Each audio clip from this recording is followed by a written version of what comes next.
Another question. The switch shown in the figure has been closed for 6 years. Okay. 6 years ഒന്നും കണ്ട് പേടിക്കണ്ട. അത് നിങ്ങൾ -∞ മുതൽ അങ്ങ് എടുത്താൽ മതി കേട്ടോ. അതായത് 6 വർഷമായിട്ട് സ്വിച്ച് ഇങ്ങനെയാണ്. t=0 സ്വിച്ച് ഓപ്പൺ ആയി 6 വർഷമായിട്ട് ഇത് ക്ലോസ് ആണെന്ന് അവർ പറയുന്നത്. വാട്ട് എവർ t=0 6 വർഷമായാലും 10 വർഷമായിട്ട് ക്ലോസ് ആയാലും ഇവിടെ നമ്മൾ എന്ത് ചെയ്യും? ഇൻഡക്ടർ ഷോർട്ട് സർക്യൂട്ട് എടുക്കും. നമ്മളോട് ഇവിടെ ചോദിച്ചിരിക്കുന്നത് IL ചോദിച്ചിട്ടുണ്ട്, VL ചോദിച്ചിട്ടുണ്ട്, VR ചോദിച്ചിട്ടുണ്ട്. IL അറിഞ്ഞാൽ VL എന്താണ്? L × dIL/dt. VR എന്താണ്? ചുമ്മാ 2 kilo ohm × IL അല്ലേ? സെയിം IL തന്നെയല്ലേ VR കൂടെ പോകുന്നത്. അത്രേ ഉള്ളൂ. അപ്പോ ഈ സ്വിച്ച് എന്തായിരുന്നു? ഈ സ്വിച്ച് ക്ലോസ്ഡ് ആയിരുന്നു. t=0 സ്വിച്ച് ഓപ്പൺ ആയി. ഇത്രയും കാര്യങ്ങൾ കണ്ടുപിടിക്കണം. അത്രേ ഉള്ളൂ. സോ നമ്മൾ എങ്ങനെ എന്ത് ചെയ്യും? t=0 മാത്രം വരച്ചാൽ മതി. t=-∞ എങ്ങനെയുള്ളത് മനസ്സിൽ കാണണം എന്ന് മാത്രം. ഓക്കെ. അപ്പോൾ 1.2 volt 1 kilo ohm t=0 t=0 open ആയത്. അപ്പോൾ 0 ക്ലോസ്ഡ് ആയിരുന്നു. ഇവിടെ 1 കിലോമീറ്റർ ആണ്, സോറി 1 കിലോ ഓം ആണ്. ഇൻഡക്ടർ എന്തായിരിക്കും? ഷോർട്ട് ആയിരിക്കും. റെസിസ്റ്റൻസ് ഉണ്ടാവും അല്ലേ? 2 കിലോ ഓം ഉണ്ടാവും. എന്തായാലും VL(0) ഒബ്വിയസ്ലി 0 വോൾട്ട് ആയിരിക്കും. പക്ഷെ VL(0) VL(0) അല്ല, IL(0) ആണ് IL(0). അപ്പൊ നമുക്ക് എന്ത് കണ്ടുപിടിക്കണം? IL(0) കണ്ടുപിടിക്കണം. നമ്മൾ എന്ത് ചെയ്യും? കറണ്ട് ഡിവിഷൻ ഒക്കെ ഉപയോഗിക്കാം. പക്ഷെ ഇവിടെ കറണ്ട് അല്ലല്ലോ, വോൾട്ടേജ് അല്ലേ. അപ്പൊ എന്ത് ചെയ്യും? നമുക്ക് നമ്മൾ പണ്ട് ചെയ്ത പോലെ നോഡൽ വെച്ച് ഈ എക്സ് കണ്ടുപിടിച്ചിട്ട് x/2k ആയിട്ട് അങ്ങ് കണ്ടുപിടിക്കാം. വേറെ ഒന്നും പ്രത്യേകിച്ച് ചെയ്യാനില്ല. അപ്പൊ നമുക്ക് ഞാൻ എന്ത് ചെയ്യുന്നത് വെച്ചാൽ ഇത് ഇൻകമിംഗ് കറണ്ട് ആയിട്ട് അസ്യൂം അല്ല, വേണമെങ്കിൽ നമുക്ക് എല്ലാം ഔട്ട് ഗോയിങ് കറണ്ട് ആയിട്ട് അസ്യൂം ചെയ്യാം അല്ലേ? ശരിക്കും ഇങ്ങനെയാ സംഭവിക്കുന്നത്. ശരിക്കും ഈ സർക്യൂട്ട് കാണുമ്പോൾ എങ്ങനെയാ?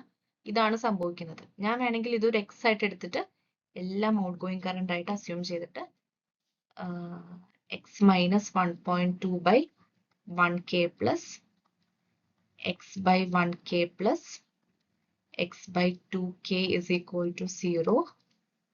2x minus 2.4 plus 2x plus x equal to 0.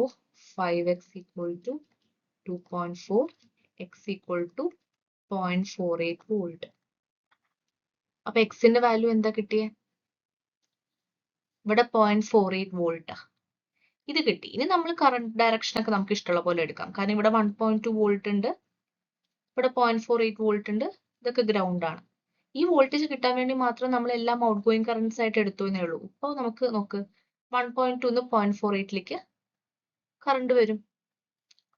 അതുപോലെ 0.48 ഇങ്ങോട്ട് കറണ്ട് പോവും. 0.48 0 ഇവിടെ കറണ്ട് പോവും. അപ്പൊ IL(0) എന്താണ്? 0.48 minus 0/2k.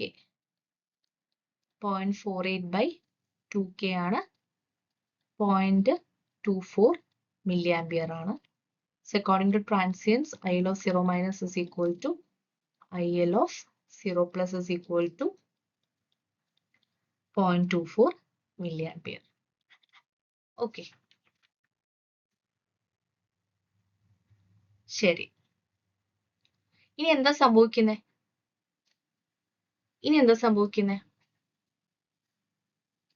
ഇത്രയും നമ്മൾ പറഞ്ഞത് t=0 കഥയാണ്. ഈ സ്വിച്ച് 6 വർഷമായിട്ട് ക്ലോസ് ആയിരുന്നു. പക്ഷെ flipped open t=0. t=0 switch open ആയി. ഈ സ്വിച്ച് ഓപ്പൺ ആയതോട് കൂടിയിട്ട് ഈ 1.2 വോൾട്ടും 1 കിലോ ഓമും നമ്മുടെ സർക്യൂട്ടിന്റെ ഭാഗമല്ല. നമ്മുടെ സർക്യൂട്ടിന്റെ ഭാഗം എന്താണ്? ചുമ്മാ ഒരു 1 കിലോ ഓം ഉണ്ട്, 2 കിലോ ഓം ഉണ്ട്, 30 മില്ലി ഹെൻറി ഉണ്ട്. അപ്പൊ അതൊരു സോഴ്സ് ഫ്രീ സർക്യൂട്ട് അല്ലേ? അപ്പൊ ഇനീഷ്യലി ഒരു IL(0.24 milliampere) ഇത് കൂടെ ഫ്ലോ ചെയ്താലും ഇതിങ്ങനെ കറങ്ങി ലാസ്റ്റ് സോഴ്സ് ഫ്രീ സർക്യൂട്ട് ആയതുകൊണ്ട് ഈ ഒരു 0.24 milliampere ഇൻഫിനിറ്റി വരെ ഈ സർക്യൂട്ടിൽ നിലനിൽക്കില്ല. ഒരു കുഞ്ഞ സമയത്ത് മാത്രമേ അത് നിൽക്കുള്ളൂ. അപ്പൊ IL(∞) എന്തായിരിക്കും? 0 ആയിരിക്കും. ഞാൻ ഇവിടെ തന്നെ വരയ്ക്കാം. ചുമ്മാ ജസ്റ്റ് ഒന്ന് t>0 നമുക്ക് സർക്യൂട്ട് ഇവിടെ തന്നെ വരയ്ക്കാം. ഈ പോർഷൻ ഒന്ന് ജസ്റ്റ് ഒരു 1 കിലോ ഓം ഉണ്ടാവും. പിന്നെ ഒരു 30 മില്ലി ഹെൻറി ഉണ്ടാവും, 2 കിലോ ഓം ഉണ്ടാവും. ഇങ്ങനെയാ ഇതാണ് വരിക. പക്ഷെ ടി ഈക്വൽ ടു ഇൻഫിനിറ്റി ആവുമ്പോൾ എന്ത് സംഭവിക്കും? സോഴ്സ് ഫ്രീ സർക്യൂട്ട് ആണ്. എപ്പോഴും ഓർക്കണം, ഒരു സോഴ്സ് ഫ്രീ സർക്യൂട്ടിൽ ഇൻഫിനിറ്റിയിലാവുമ്പോഴേക്കും കറണ്ട് ഒന്നും ഉണ്ടാവില്ല. ഇനി എന്താ കണ്ടുപിടിക്കാനുള്ളത്? ടോ അല്ലേ കണ്ടുപിടിക്കാനുള്ളത്. ടോ എന്താണ്? എൽ ബൈ ആർ ഇക്വലന്റ് അല്ലേ. എൽ എന്താണ്? 30 മില്ലി ഹെൻറി. ആർ എന്താണ്? ഇതങ്ങ് ഓപ്പൺ ആയി നോക്കിയാൽ എന്ത് കാണാൻ പറ്റും? അത് ഓപ്പൺ ആയി നോക്കിയ ഒരു 1 കിലോ ഓമും അല്ലേ, 1K 2K. ആ 1K 2K സീരീസിലല്ലേ. ഇവിടെ ഒരു ബ്രേക്ക് വന്നു, അപ്പൊ 1K 2K നമ്മൾ ഒരു പാത്ത് മാത്രമേ ഉള്ളൂ, അപ്പൊ സീരീസിലാണ്. അപ്പൊ അത് 3K ആണ് വരുന്നത്. അപ്പൊ 3 ഇൻറ്റു 10⁻³ ആണ്. അപ്പോ 30/3 10 10⁻³ ഇൻറ്റു ഈ 10⁻³ മേലേക്ക് വരുമ്പോൾ -3 ആവും. 10⁻³ ഇൻറ്റു 10⁻6. അപ്പൊ ഇങ്ങനെയാണ് 10 മൈക്രോ സെക്കൻഡ്സ് ആണ് നമുക്ക് നമ്മുടെ ടൈം കോൺസ്റ്റന്റ് കിട്ടുന്നത്. അവരിനി ചോദിക്കുന്നത് എന്താണ്? IL, VL, VR at പല സമയമാണ്. IL of 0 - എന്താണ്? 0.24 മില്ലി ആംപിയർ ആണ്. IL of 0 + എന്താണ്? 0.24 മില്ലി ആംപിയർ ആണ്.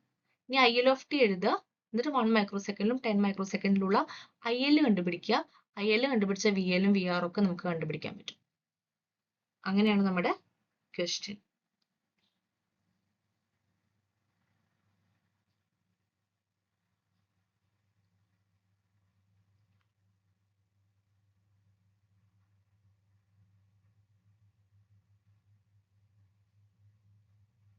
ഓക്കെ, ഇനി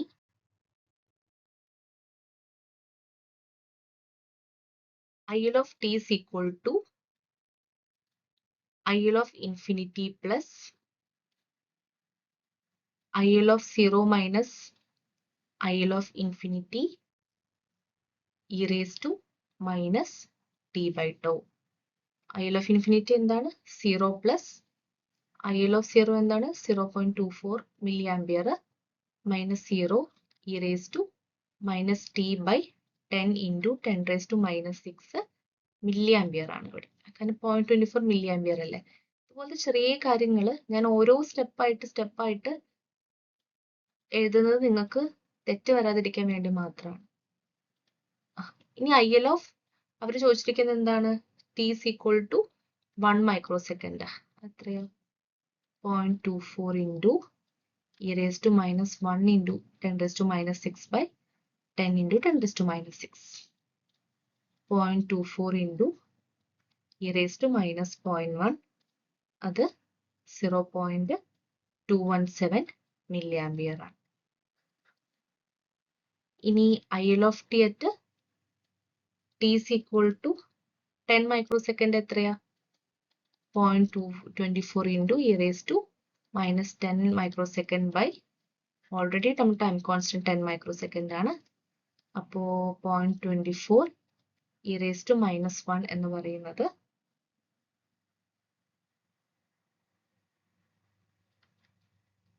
0.088 മില്ലി ആംപിയർ. നമുക്ക് IL of t കിട്ടിയാൽ നമുക്കറിയാം VL of t നമുക്ക് ഈസി ആയിട്ട് കണ്ടുപിടിക്കാൻ പറ്റും.